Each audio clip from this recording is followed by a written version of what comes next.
How's it going, guys? It is Kyle with Dirt Bike Channel here, out on this YZ250FX. Cool thing is, it's just a few days later after I did this exact same section. That's a straight up section. The exact same section of trail out on the old KTM 250FX.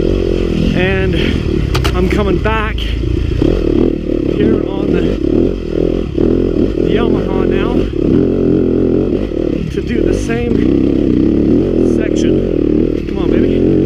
Keep going.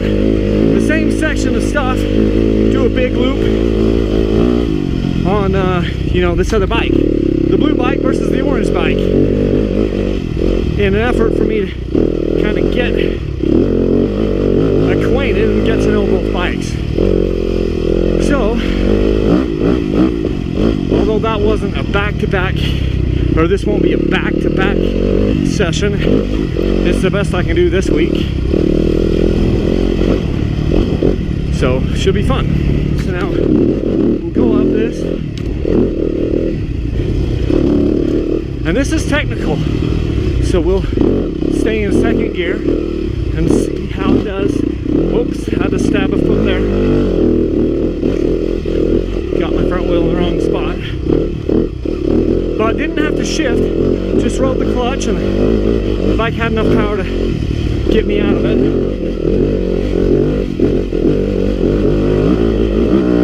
Yeah.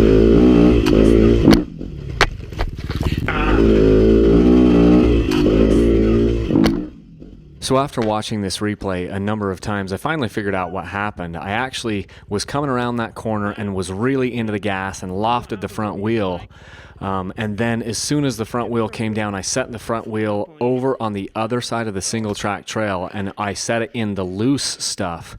And as soon as I set it off on the loose part of that trail, because this is actually steep and off camber a little bit, as soon as I set it on the loose part of the trail, boom, the front wheel just slipped right out from under me. It just dug in, threw my handlebars to the right really hard, and I went down. Okay, so what you do is wipe that out of your mind. It is not very often that I have a get off going uphill. I'm not going to blame that on the bike. I got a little sideways. And see, that's the thing, man. I got a little sideways. I got kicked, and then had a little whiskey throttle, and boom. Next thing you know, front wheel is flying up, comes down in a heap, pile of ash.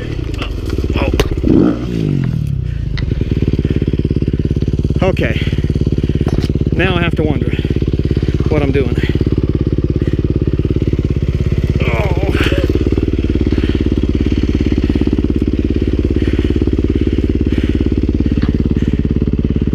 I need to regroup, and I'm not going to skid. Alright, so second gear here, another hill climb, finger out on that clutch, drop down the berm, up over that rock, sit down for just a second to get some traction, and then back up on the bike, staying up, keep the RPMs up, and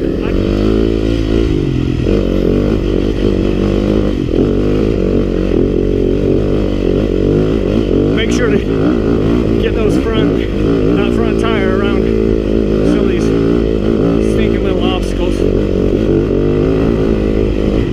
And we're up.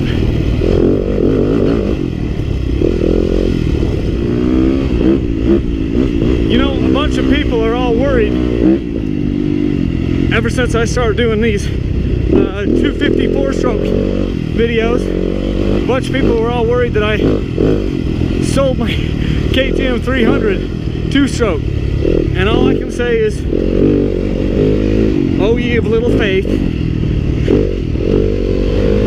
I cannot sell my KTM 300 XC because that thing just speaks to my soul. Everything about it I love. I love the way it I love everything about it.